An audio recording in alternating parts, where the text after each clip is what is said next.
அருமை மகனே மகளே, யாரும் துணை இல்லை என்று வாழ்க்கையில் பயத்தோடு காணப்படுகிறாயா? இம்மட்டும் நடத்தின கர்த்தரை நோக்கிப்பார்.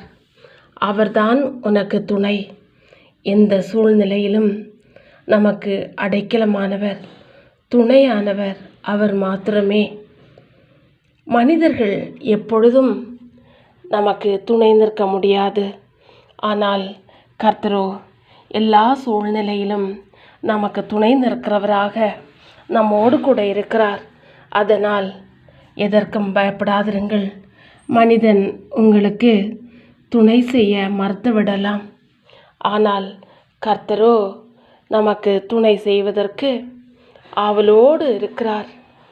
அவரை நோக்கி பார்ப்போமா? கர்த்தர் நிச்சயமாக உங்களுக்கு துணை நின்று உங்களுடைய பயத்தை போக்குவார்.